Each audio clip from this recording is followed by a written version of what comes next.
Okay, good afternoon, everyone, or good evening, or maybe even good morning, depending on where you're joining us for this global event. Welcome to day 2 of the Graduate Symposium hosted by the Nasher Sculpture Center, dedicated to celebrating the work of the 2025 Nasher Prize Laureate, Otobong Nkanga. So we're thrilled to have you join us today for this virtual gathering. I'm Trey Burns. I am your moderator this week, and I want to keep it breezy here at the top because I'm very, very excited about this presentation today, but I will give a quick reminder that if you have any questions during the course of the presentation, feel free to go ahead and put them in the chat, and we can make sure to address those during the roundtable discussion that's held on Friday at 12 p.m. Central Standard Time right here. So for today's presentation, we have Veronica Kamei from Jawaharlal Nehru University in New Delhi, India. She will be discussing no man's land, Otobong Nkanga, and the politics of neocolonial ecology. So without further ado, Veronica, the floor is yours.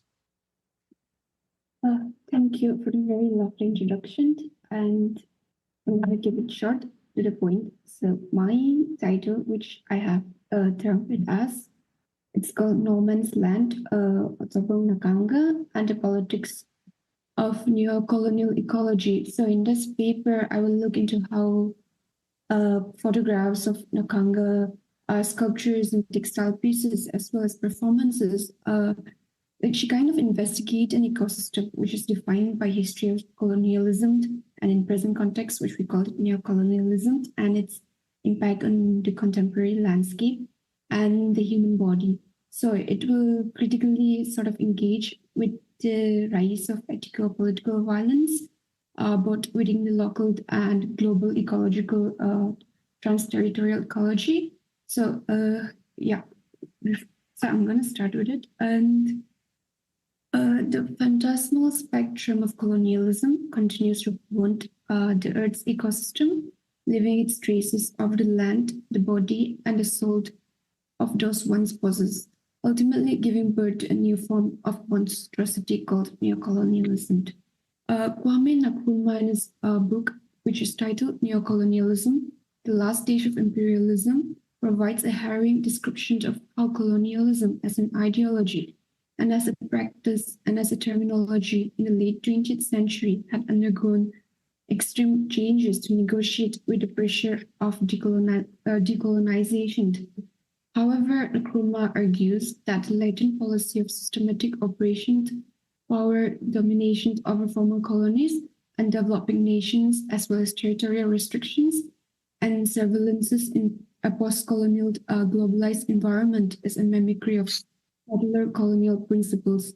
So this is a stage where neocolonialism rapidly began to integrate and reform, adopting policies of indirect control over governmental policies and rulings of a newly independent nation. He writes, which I quote, the neocolonialism of today represents imperialism, its final and perhaps in its most dangerous stage. The essence of neocolonialism is that the state which is subject to it is, in theory, independent and has all the outward trappings of international sovereignty. In reality, its economic system and thus its political policy is directed from outside. The result of neocolonialism is used for the exploitation rather than the development of the less developed parts of the world. So here I view that in the 21st century, exploitation sort of has exceeded beyond human imaginings, which is whether it's in governments, economy, politics, culture, human bodies, living conditions of humans and animals, non-human beings, division between the rich and the poor. The mentioned factors and conditions that drive the world to spiral and exceed the normal rate of utilization point fingers at capitalism, which is the main culprit. This essay is not an attempt to survey the disastrous history of colonialism in a neoliberal space, but rather it is an exploration of how the ethics of neocolonialism have been exploited to fit the standards of those in power. According to one of its multiple meanings. No man's land is termed as an area or a strip of land that no one owns or controls, such as a strip of land between two countries' borders, especially in war. So from a very post-colonial standpoint, a single definition for no man's land does not exist. Multiple points of context and entanglements of both humans and non-humans being make up these contested sites. But the lingering problems of conflict, abandonment, and neglect at these sites become a menace, not just for geopolitics, but also for the people and environment. From an ecological perspective, no man's land is a state of physical and psychological decay of both the mind and the land and the body. This ongoing crisis of environmental degradations and climate breakdown highlights the tipping point of nature labor exploitation, which is brilliantly described and enacted in Nkanga's artworks.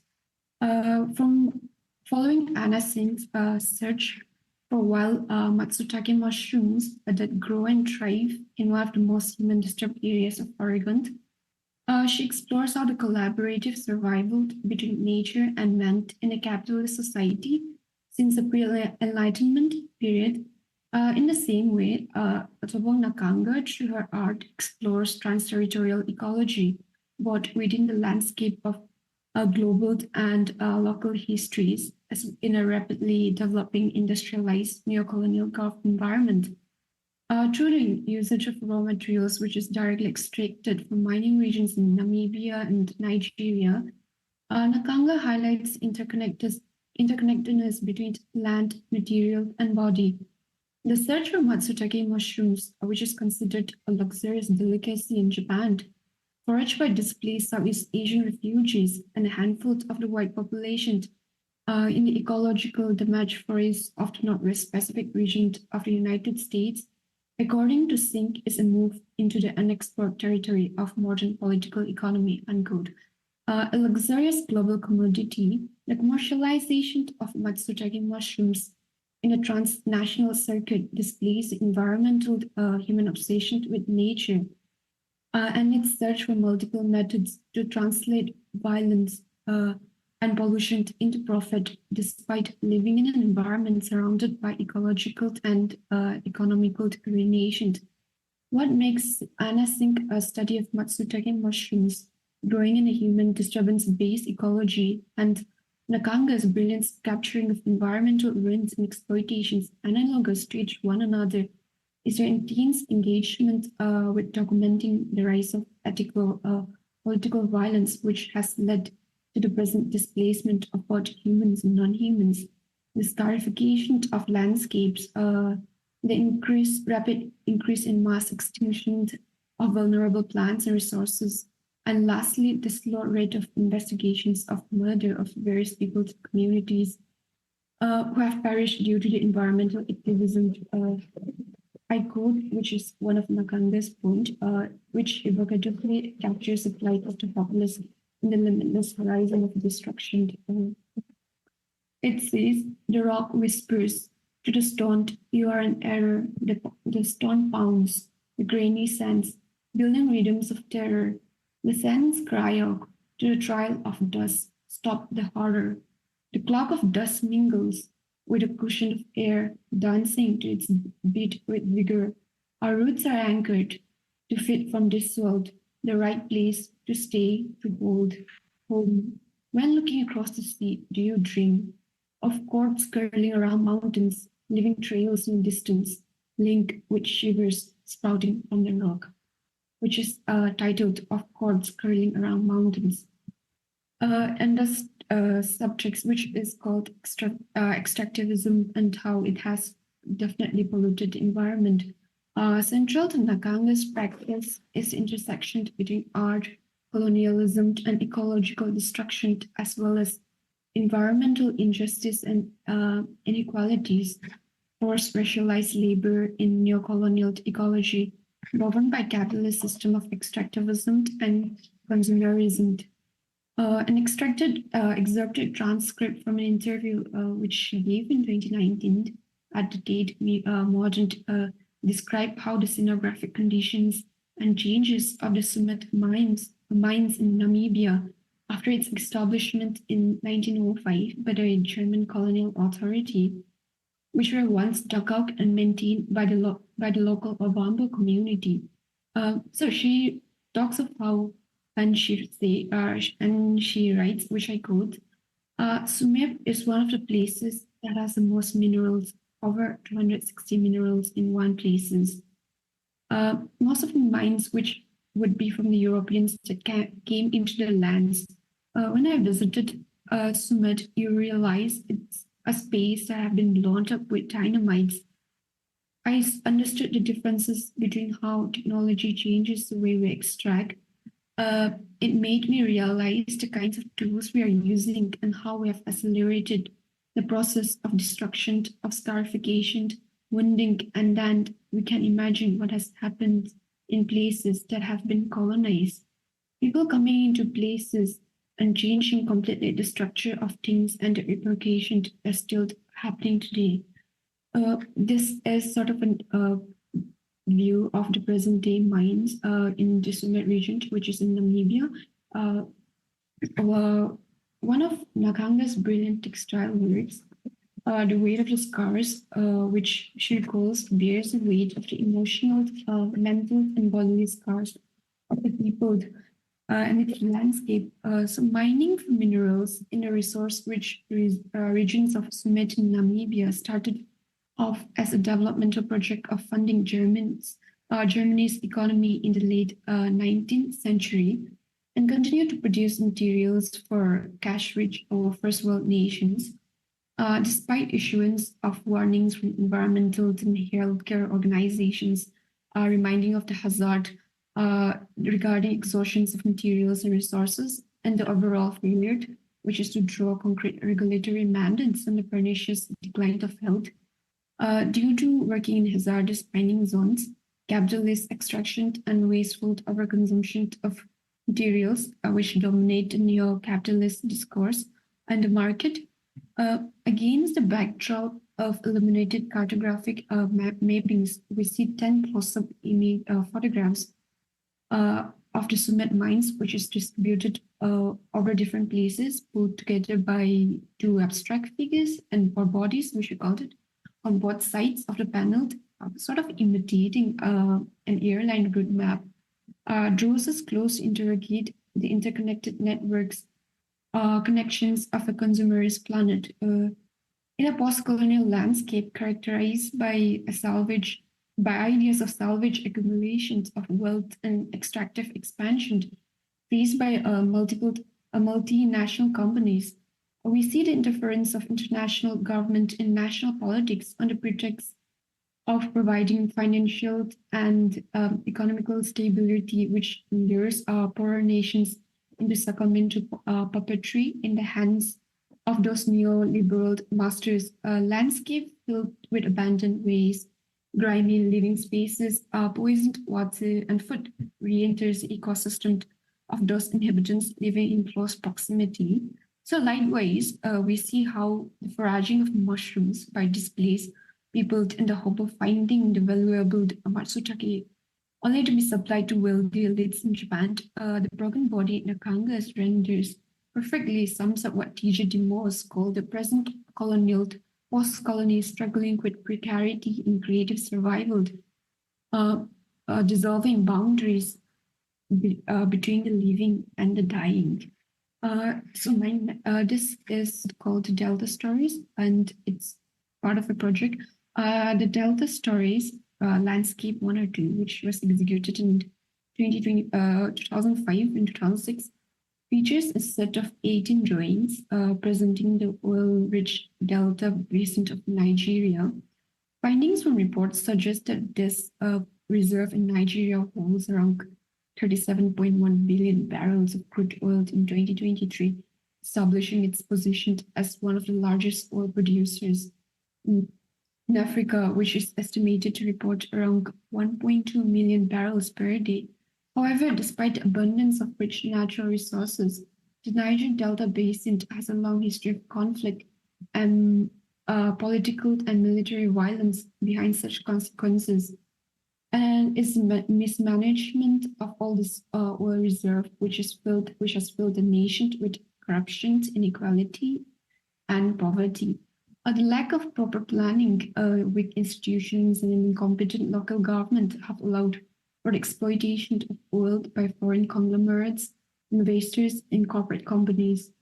On a very brief history, which happened on 10th November in 1995, the environmental activist Nkanga, along with 8 Ogini members, were hanged by the Nigerian military for their activism in order to disclose the reckless extraction of oil and misuse of power in the international arena. Following these tragedies of Nkanga and his comrades, Nkanga also sort of uses artistic practice which demands justice for the Nigerian wasteland.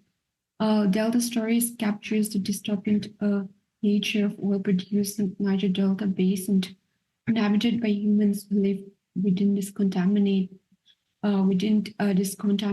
caused by oil spillage.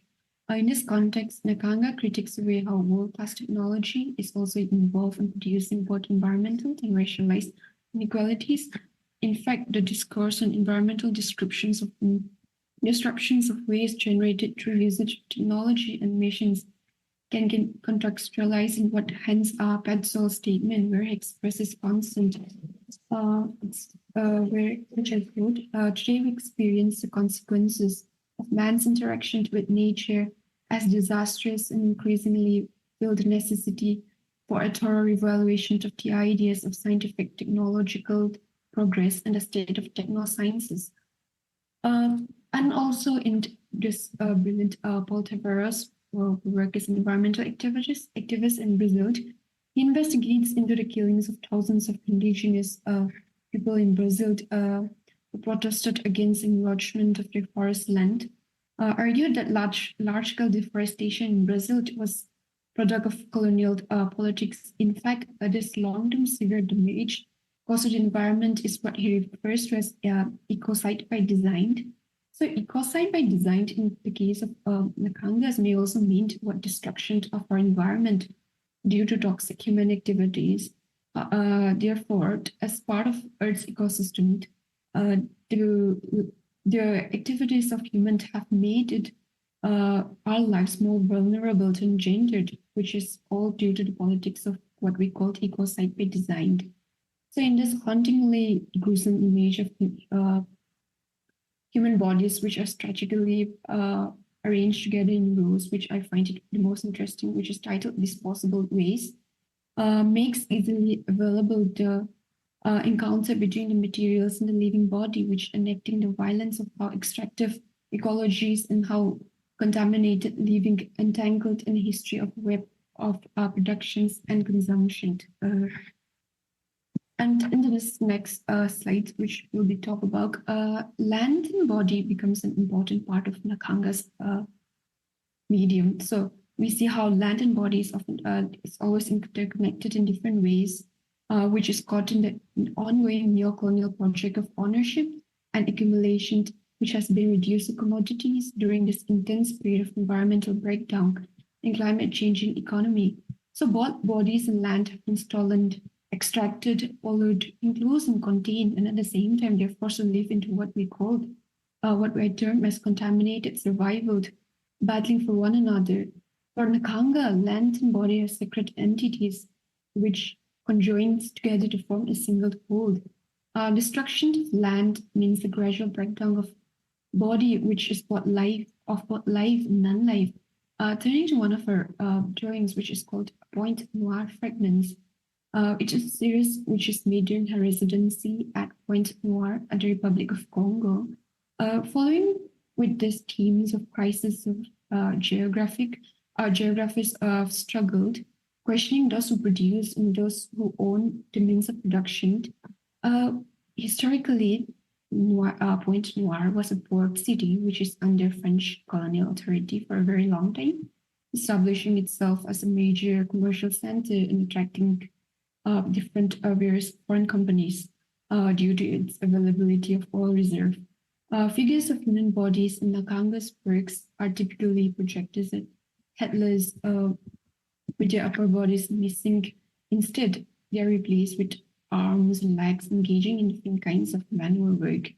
Identifying the metaphorical renderings of the placement of bodily parts, she has juxtaposed how the notion of both physically healthy human body and broken and ruptured bodies and are supposedly identified, and it's supposed to sort of mean as whose identities have been stripped and has been reduced to those of mere commodities or mere laborers just meant for exploitations in this period of intense capitalism. Commodified and transformed into a resource of extraction. We look into Catherine's use of a book, which is called Brilliant Black Anthropocene or NUND. She analyzes on how Black subjectivity embodies and its constant practice of racialization based on division of labor rightfully calls out the violent ways in which capitalism dismisses bodies to another form of exploitable material. She writes, which I quote, organization and categorization of matter and make racialization bodies become gold, emptied of the sign of movement, reinvested with significance of units of energy and properties of extraction. Black is made as a willless matter, as a commodity and an object of labor. Conscious of the interconnectivity between the landscape and the human bodies, Nkanga critically explores the derelict conditions that the violence of neoliberal globalization has inflicted upon nature and man. Petrocapitalism, to name a few, mining, extractivism, oil plantations, which has been rampant in Southeast Asia, and many more factors are responsible for the rising climate violence and environmental injustice. So in a different ways, nature, in sort of retaliation towards such activities, claims the agency of wholly disrupting and shaping geological forces. This shows how events are tightly linked to landscape, which in turn affect humans through such acts of socio-ecological and decolonial liberation.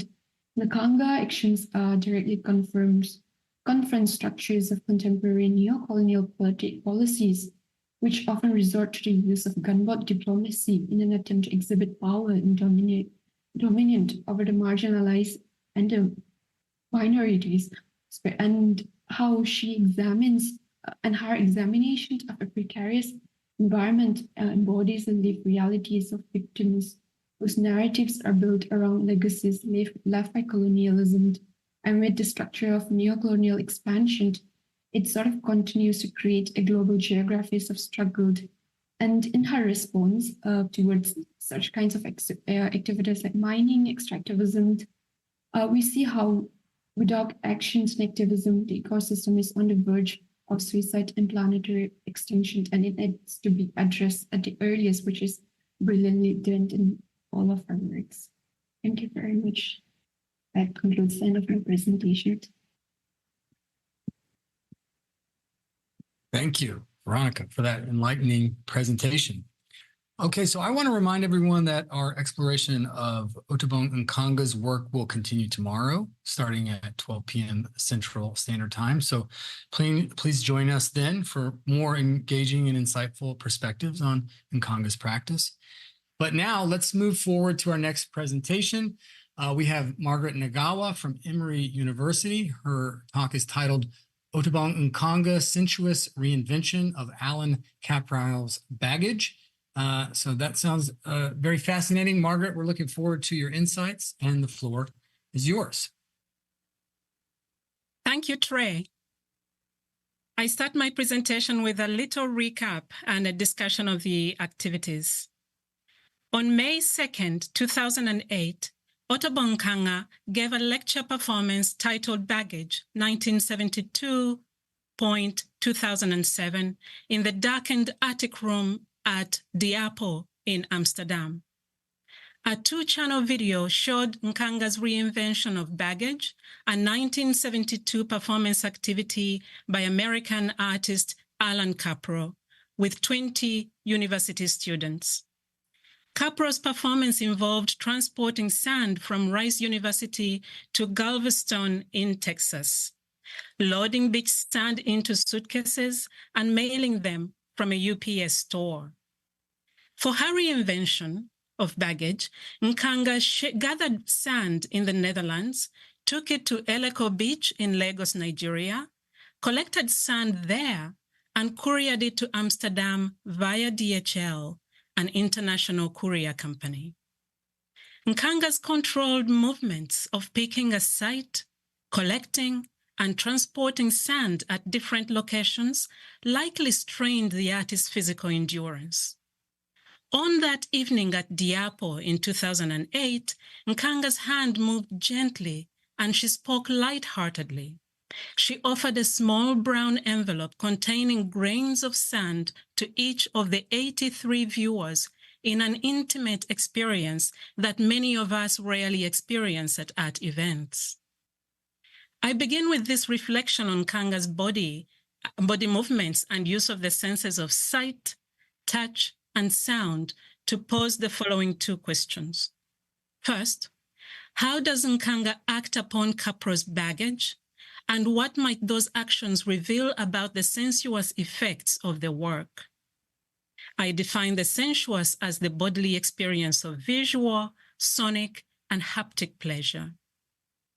Second, if we think of Nkanga's baggage, 1972-2007, as a triangle of continental relations between Kaprow's America and Nkanga's Europe and Africa, on what grounds can this triangulation be understood? Art historical interest in Nkanga's work has tended to treat her work as primarily politics by other means, that is, as vehicles for critiquing land destruction, protesting extractive economic activities, or reclaiming her indigenous Ibibio identity. Such concerns, worthy as they are, provide only a partial accounting of Nkanga's work. One must account for the body and its experience of this subjugation or the pride in one's identity. In this paper, I examine moments in Nkanga's lecture performance where the human senses of sight, hearing, and touch are most compellingly activated. Evidence for her decisions lies within the documentation of the work as archival material held at Diapo in Amsterdam, the institution's annual report, photographs, scholarly writing, and interviews Nkanga has given retrospectively. As I conceive it, her goal exceeds the structure of baggage as codified in Kaprow's score, for whom the activity and the denial of the activity as art go hand in hand. Instead, I argue that baggage 1972-2007 centers the body in a solo performance that constructs an expanded geographical, art historical, and sensuous space to assert Nkanga's artistic autonomy, and also Nkanga aspires to alternative futures by spreading the work into her audience's everyday lived experiences through the gifting of the sand that foster transcontinental connectedness. Nkanga's baggage was a two-channel video, which opens with an acknowledgement of the source, which is Kaprow's score. She encountered this score in its typewritten form, which I liken to reading a letter from the past. In 2006, Philippe Pirot, then director of Kunsthalle, invited Nkanga to reinterpret one of Kaprow's scores for the retrospective titled Allan Kaprow, Art as Life. Nkanga read through several scores before choosing baggage for its poignancy.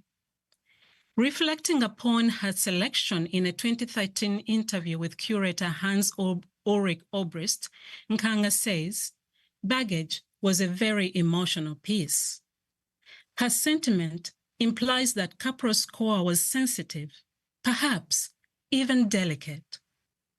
Nkanga continues in that interview. She says, going through all those scores, there was just one score that really touched me called Baggage. And that score was written in 1972. And he did the score with 20 of his students from the Rice University in the States.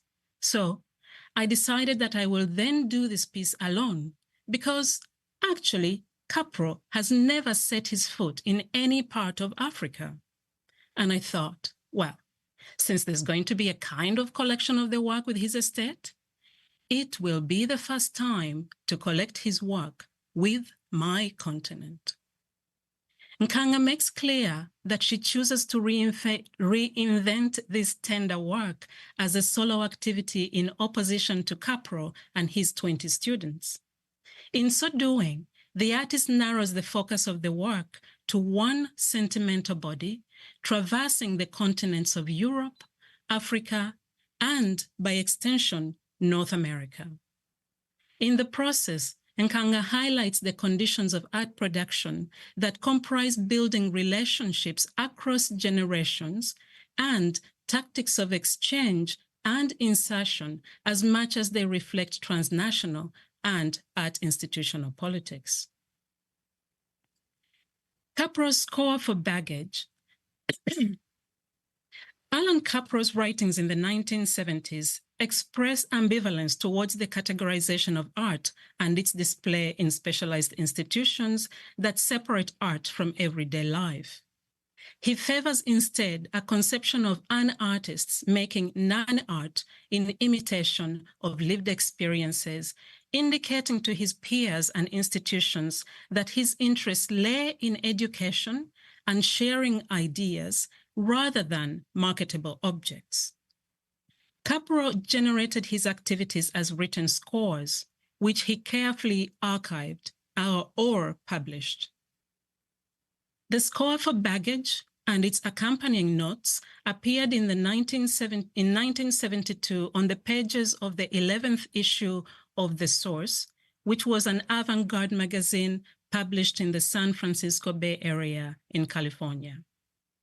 Kaprow wrote, "Baggage, driving to airport with suitcases of packaged sand, tagged with owner's name, loading them on airport underground train, waiting until train returns, removing suitcases, stacking them together, taking them at random, driving to the shore, they're emptying sand, refilling suitcases with beach sand, driving them to City United Parcel Service for delivery to owners." Signed AK 472, that is April 1972. The score takes the form of a free verse poem written in the present tense.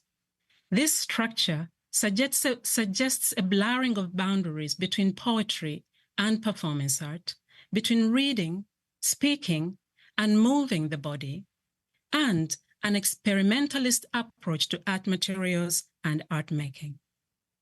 Kaprow arranged 4 uneven stanzas composed of 15 lines devoid of any punctuation except the third line contained within brackets offering open-endedness for interpreting and performing the score.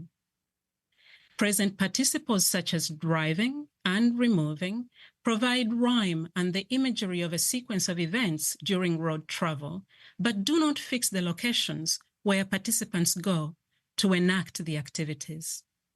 Even the United Parcel Service, which seems specific, is not. As a multinational courier company, it could be anywhere. The score's spare composition thwarts any attempt at mastering the process it defines, and its uneven structure invites the reader to linger in its ambiguity, a quality that art historian Milena Tomek argues, quote, enables the work's constant renewal on the visual plane, close quote. Nkanga, who also writes poetry as a constituent part of some of her works, renews Kaprow's baggage on the visual plane, but most importantly, on the sensuous level.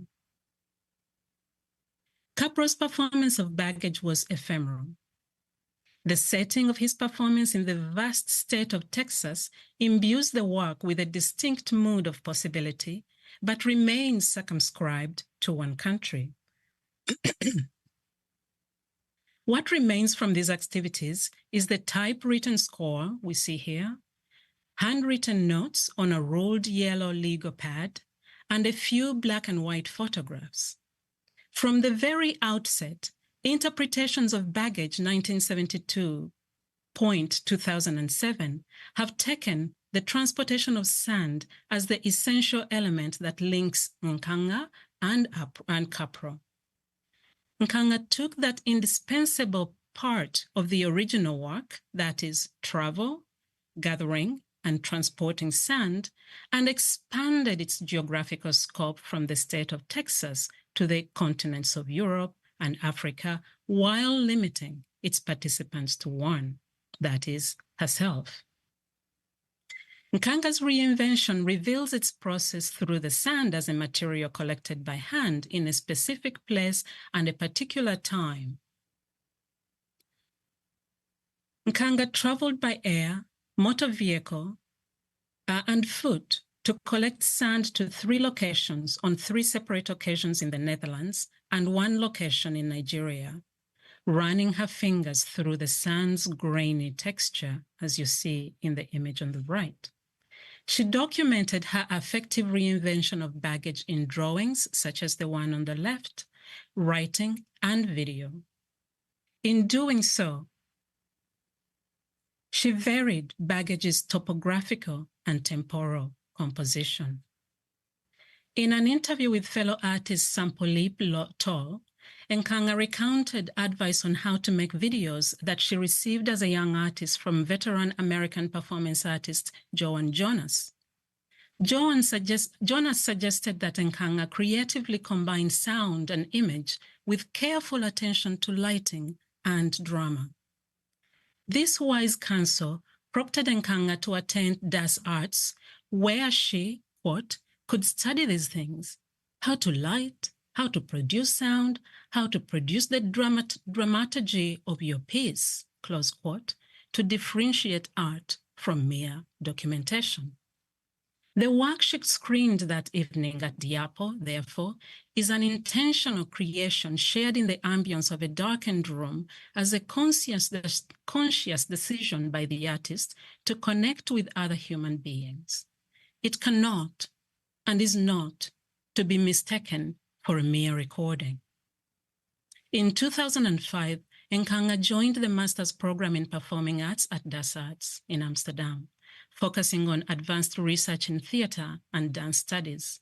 She graduated in 2008, creating Baggage 1972.2007 as her final project. In her recollections of that experience, Nkanga says, quote, Das Arts was designed to be a place where one could really experiment with theater, dance, and the open-ended possibilities of what performance could be, close quote. The difficulty to pin down a definition of her invention attests to the training and openness to experimentation that her education cultivated. Theater, that evening at Diapo, took an interpersonal form of offering a gift, stretching a hand out to those seated farther away from her. As the audience entered the room, Nkanga addressed them from the front of the room, recalling the oral practices in African poetry. Quote, welcome. Thank you for being here.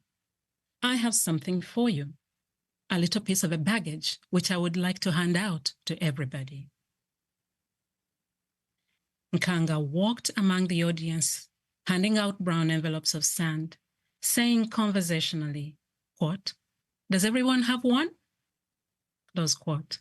When the answer repeatedly returned as no, she joked with a gentle laughter, quote, this might go on all night, close quote.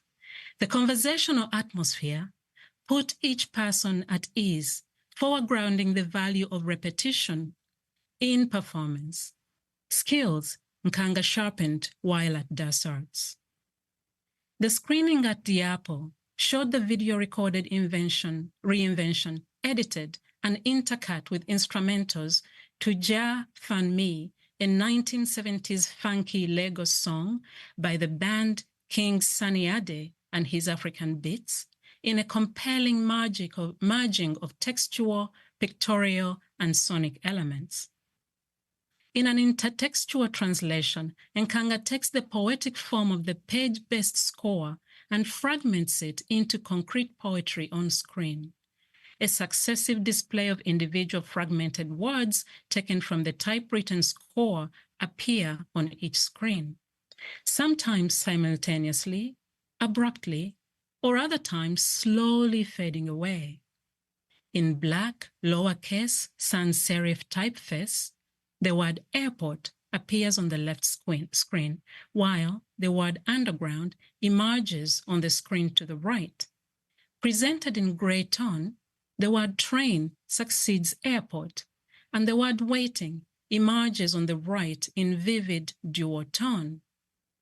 The word wait in black and ing in gray. Breaking Kaprow's phrases into their constituent parts renders any attempt at reading the score incomplete. Yet, by dramatizing the words, Nkanga gives weight to each word and invites her audience to linger in its isolation in ways the literary theorist Gerald Gennett terms, quote, hypertexts. Gennett defines hypertext as, quote, any text derived from previous text either through simple transformation, which I shall simply call from now on transformation, or through indirect transformation, which I shall label imitation. However, close quote. However, to think of Nkanga using Kaprow's words as imitation, according to Gennett's definition, would be erroneous.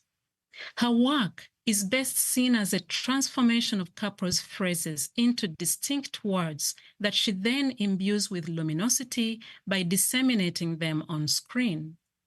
We can liken reading these fragments of Kaprow's score off the page and onto the screen to online literary magazines theorized by literary scholar Nathan Susaitzma as, quote, constituted of an ever-replenishing aura that resists decay, transient as this aura might be in actuality.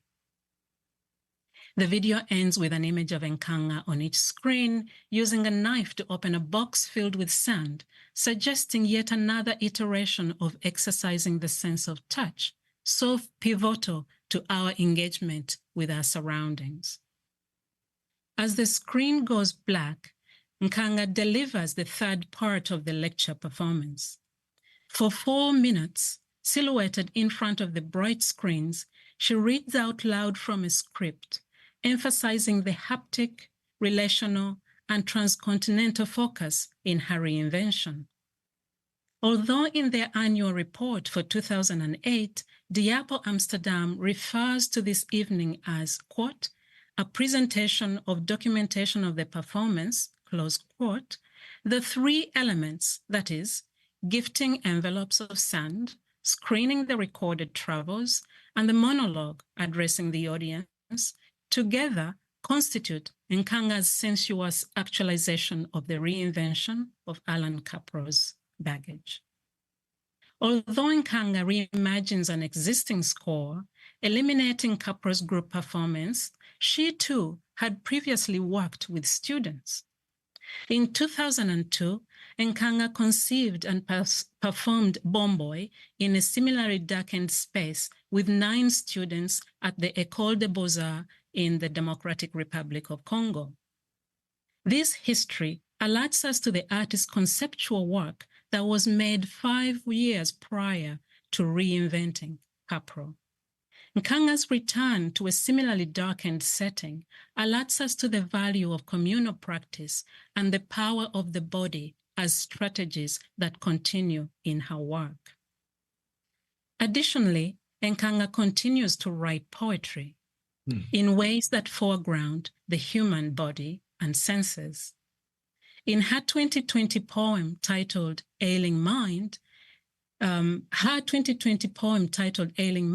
might be read as a single sentence, but it is broken into lines and arranged in a sestet or a 6-line stanza. An ailing mind encircled by its own walls, searches for ways to ease the pain that grinds beyond skin, nerves, muscles, and the living. The words ailing, walls, and pain suggest a deeply felt consciousness that goes beyond the senses of sight, touch, and hearing that she called upon in her 2007 Reinvention. But the sentence ends without a full stop, very much like Kaprow's score of baggage. Anna Martin Whitehead argues that Nkanga's reinvention of baggage stresses the problematic colonial relationship between Northern Europe and Sub-Saharan Africa and the ongoing involuntary movement of people between the two continents to demonstrate both destructive and recuperative relationships of humans to land and place. She places Nkanga in lineage with Kaprow and Robert Smithson. Although Nkanga is interested in land and place, this work demonstrates that she is also interested in the history of conceptual art, challenging art historical accounts that locate its practice in the global north. Mohammed Dib, research coordinator at Diapo Archive, referred to the work as a lecture performance in an email to me. The term suggests that Nkanga's intervention that evening was more than a presentation of documentation. Instead, her filmed movements and transportation of sand between Europe and Africa constituted one of the three parts. In the monograph on Kaprow, art critic Jeff Kelly defines reinvention as careful attention to, quote, the core metaphor of a work. Quote, while enacting it according to the present tense particulars of given times and places, with unpredictable results, close quote. If the core metaphor in baggage is the body and sand in motion, then Nkanga has fulfilled and perhaps exceeded that definition by interrupting the structure and pace laid out in the score. Yet, Nkanga also exceeds Kaprow's score. Her reinvention forms a community across three continents, marking the performance as socially significant. Nowhere is the confidence of Nkanga's diasporic identity so confidently manifest as in her photograph taken at the inaugural Baggage 1972-2007. Depicted in a medium shot, Nkanga stands silhouetted against a pale green background. She shows the photograph on her website, and the Diapo includes it in their 2008 annual report. A black horizontal strip cuts across the lower part of the photograph. Nkanga's left elbow grazes the line as she held what must be her script because its sharp corner protruded over her right shoulder. Her right hand is also bent at the elbow, fingers folded as if enclosed over something resting in her palm. Her hand is tilted slightly forward to show a full head of soft curls styled in a short afro. Her upright posture and the stark contrast of a silhouette show her identity as a woman, strikingly producing the self-written story that aligns her with the multiple identities of Blackness. Despite the vitality of Nkanga's performance and sculptural work, her baggage has yet to register in widespread scholarship, in part because it is a reinvention of an American male artist's work by a young Black African woman, but also because it was produced first as a student project. With the increase in participatory strategies in contemporary art, debates about whether to consider the recuperation of happenings a historically durable genre or a retrospective way of viewing have re-energized the study of performance art. Yet, these debates have taken for granted the Euro-American canon. Nkanga's textual performative and photography activities recognize Nigeria and perhaps the rest of the African continent as an active member in art production of conceptual works. Still, Nkanga has reinvented and reperformed the work in ways that facilitate the transnational exchange of ideas and feelings. The ephemerality of sand allows the work to remain in the realm of an art that Kaprow envisioned for his activities. Nkanga's second iteration of Baggage at Kunsthalle Bern on August 11, 2008, where the work's name was modified to Baggage 1972.2007/08, a happening by Allan Kaprow, reinvented by Otobong Nkanga. During their 2013 interview, Nkanga indicated to Obrist that she plans to perform the work in Lagos. The successive returns of the work, and by extension, Nkanga's corporeal presence, suggests that even the term reinvention might not be capacious enough for the circuitously inflected performances Nkanga is making. Our understanding of baggage is now bound up with Nkanga's solo reinvention in 2007, as with Kaprow's in 1972. The sand and score provide the primary material manifestations of the connections among Kaprow, Nkanga, and the audience. But it is her physical presence in the room and on screen that is pivotal for the reinvention. Nkanga urges her listeners always to remember their connection with her through the sand, what she terms, quote, the baggage they now share. Speaking of the future, she says, quote, maybe every grain of sand you feel in your shoes will bring you back to this moment. In this sense, Nkanga's Baggage, 1972.2007, can be understood as historically engaged and projecting to the future. The work is a critical reflection on the triangulation of relations across the continents of America, Europe, and Africa that exceeds Kaprow's original context, giving us an opportunity to rethink modes of artistic and intellectual circulation as multifaceted and complex, even as they center the human body and human senses. Thank you. This concludes my presentation, and I hand over to Trey. Thank you so much, Margaret, for that generous presentation. I'm really grateful to you for that work, and I'm also grateful to all of you for joining us today here at the the Nasher Prize Graduate Symposium. And I want to also thank Veronica for her wonderful presentation as well.